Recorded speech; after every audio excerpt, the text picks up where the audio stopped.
Hello and welcome to Sonyabeonit channel. Today we're going to make homemade coleslaw using only a few simple ingredients. So let's get started. Here are the ingredients that you would need to prepare this delicious coleslaw. You're going to need some whole carrots, some purple cabbage, your regular green cabbage. You're going to need some salt, black pepper,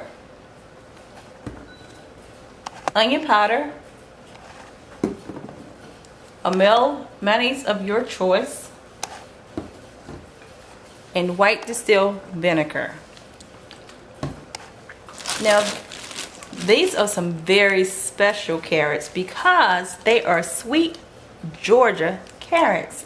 I don't know if you're going to find this in your state, but the best kind is the one that are manufactured and grown in Georgia.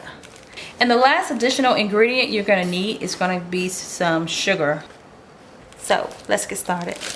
Okay, what I've done so far is cut a part of the purple cabbage off and some of the green cabbage. I cleaned it real good. So I wanted to wait to show you how to slice this. I'm going to sit this to the side with the carrots right quick. Okay. This is a purple cabbage. You want to take it and slice down. Make it thin. Make it really thin.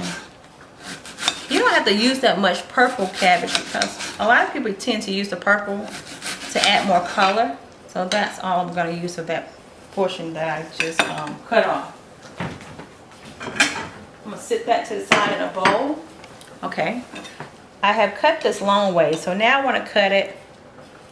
I don't want to cut it baby fine because I don't like coleslaw like that. I'm going to hold it together and slice it from the side.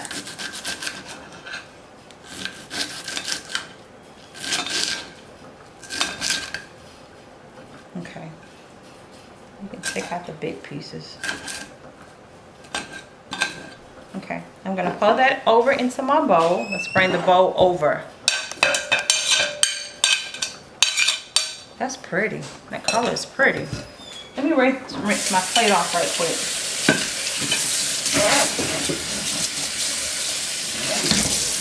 Okay.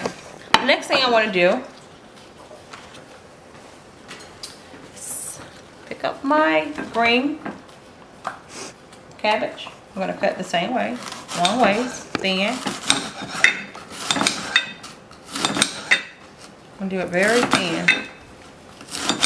Make sure you ball your fingers up so you won't slice your fingers. I'm not going to make that much. I just want to show. Because tomorrow I'm going to make a big bowl of this. I'm going to have a cookout. Okay. That should be enough. I just want to show you. That is cut up very fine and thin. So then I'm going to go a long ways and cut it. Probably about 3 times. Well, let's cut a little bit more. Take out your big chunky pieces. You don't really want that in there. I'm going to take that and pour that over into my bowl with my purple. Now it may alter the color because this is a very fresh purple cabbage. And normally when you buy it pre-cut, already mixed in the bowl, in the bag, it don't look that purple because they only give you 1 or 2 pieces in the bag. So whether you're making it homemade or buying it in a bag already pre-cut, you're still going to use the same dry ingredients. So right now we're going to take some carrots. I went ahead to cut up some carrots. I'm going to pour that in there. I like a lot of carrots in my coleslaw. And I used a fresh whole carrot. Let me show you. One of the Georgia grown carrots. What you want to do is take your knife, cut that top end off and that bottom, just to show you how I'm going to do it. You're going to rinse this off real good. This is what you call a pillar. It's going to take off the top layer of that carrot because you don't want to use that. And just gently go down. It's going to do the work for you. And usually people use these shredders to make the fine cuts of the carrots, but I didn't have that. So once I peeled all the skin off the carrots, I then turn around, and for the meat of the carrot, I use the same thing. You don't have to do it this way. I sliced it this way, and then after I got a lot of it up, I shredded a lot, I put it together, and I cut it up. So you have to buy all those different devices if you don't want to, and place that inside the bowl. Okay, let's move this over to the side. Okay, let's go with, let's start putting some of our dry ingredients in there. For the salt, you only want to use a pinch of salt. I really don't like cooking with salt, but some ingredients, it do require salt. So when I say a pinch, just pour a little bit in your hand. That's enough. And then you want to use a sprinkle of black pepper, probably about 2 or 3 shakes. You want to use some dry onion powder, a couple of shakes of that. And this was going to make it taste good. We're going to go ahead and put some of this white distilled vinegar inside of it. And you probably want to use like a tablespoon of that, but I'm going to pour it in the top. We're going to use the top on this tutorial. 1 top. 2 tops of vinegar, and now we want to add the meal to it. Okay, if I had a spoon, we would go with probably 3 spoonfuls. Okay, so what we're going to do is take all those ingredients I just placed in the bowl, and we're going to mix those things up very well. And as I stated, I love carrots in my coleslaw. It's going to be very creamy. And the best way to eat coleslaw is to go ahead after you make it, allow it to chill. And this is going to be extra creamy. Let me go ahead and put a couple more sprinkles. Everything is to taste.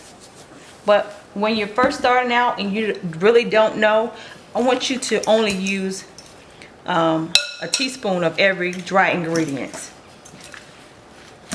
Make sure you mix this very well.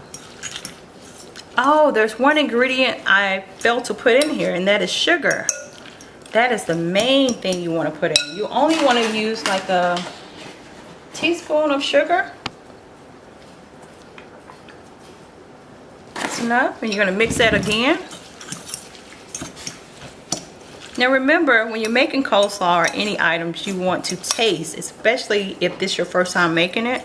I want you to get a little side dish and put some on a platter and taste it.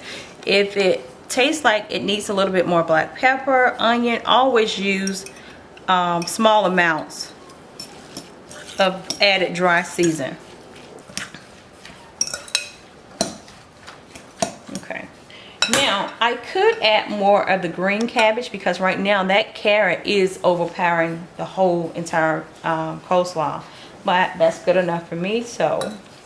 But if you don't want that much carrots, you don't have to put that much carrots in your coleslaw, but I love carrots, so that is the end result of the homemade coleslaw. We're going to go ahead and plate that. So there you have it, Georgia homemade coleslaw. As you can see, the colors are very bright, and this is something that you can eat as a side dish, or you can eat it on hot dogs. You can eat it with ribs, barbecue ribs, chicken, just about any meal that you have. This would be a great side dish or a main course dish to eat. So enjoy. So I hope you have enjoyed the time we have shared together and making this delicious Georgia homemade coleslaw. Until next time, be blessed.